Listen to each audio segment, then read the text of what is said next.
Hello' বন্ধুসকল, welcome back to my YouTube channel Tiluchan mixer. তো আজি বন্ধুসকল আপোনালোকক দেখাবলৈ চেষ্টা কৰিম অসমৰ এটা অন্যতম eco tourism spot Kalamati. Kalamati শব্দটো এইকাৰণে হৈছে যে সচৰাচৰ আপোনালোকে দেখিবলৈ নোপোৱা কালামাটি অৰ্থাৎ কলা ৰঙৰ মাটি ইয়াত পোৱা যায় কাৰণে এই অঞ্চলটোৰ নাম হৈছে কালামাটি।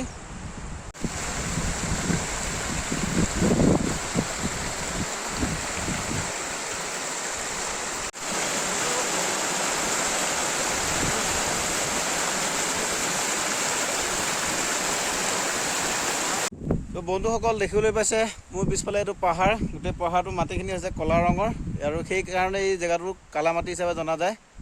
য'ৰ ইয়াৰে যিবিলাক লোকেল মানুহৰ পৰা জানিব পৰা অনুসৰি মাটিখিনি চল্টি হয় অৰ্থাৎ নিমখীয়া। আৰু এই মাটিবিলাক এই যি মানস নেশ্যনেল ফৰেষ্টৰ পৰা হৰিণ আৰু হাতী আহি মাটিবিলাক মাজে মাজে বোলে নিমখীয়া হোৱাৰ কাৰণে খায় বুলি মানুহৰ পৰা শুনিবলৈ পাইছোঁ। কিমান দূৰ সত্য সেইটো নাজানো।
বন্ধুসকল মোৰ পিছফালে দেখিবলৈ পাইছে সেই যিটো পাহাৰ, সেই পাহাৰটো হৈছে ভূটানৰ পাহাৰ আৰু মই য'ত আছোঁ সেইখিনি আছে আমাৰ ইণ্ডিয়া। গতিকে ভিডিঅ'টো আজি ইমানেই। গতিকে কালামাটি অহাৰ আগতে আপোনালোকে কিছুমান নিৰ্দিষ্ট নিয়ম জানি ল'ব লাগিব। ইয়ালৈ আপোনালোকে কোনো ধৰণৰ চাউণ্ড বক্স লৈ আহিব নোৱাৰিব।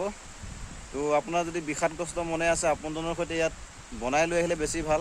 ইয়াত প্ৰকৃতিৰ মুক্ত পৰিৱেশৰ মাজত খাব পাৰিব, কিন্তু কোনো ধৰণৰ চাউণ্ড ছিষ্টেম বা অন্যান্য কিছুমান ক্ৰাইটেৰিয়া আছে সেইবিলাক ফ'ল' কৰিব লাগিব।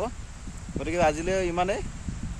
গতিকে অন্য এটা ভিডিঅ'ত পুনৰ লগ পোৱা প্ৰতিশ্ৰুতিৰে ধন্যবাদ। পাৰিলে মোৰ চেনেলটো ছাবস্ক্ৰাইব কৰি দিব।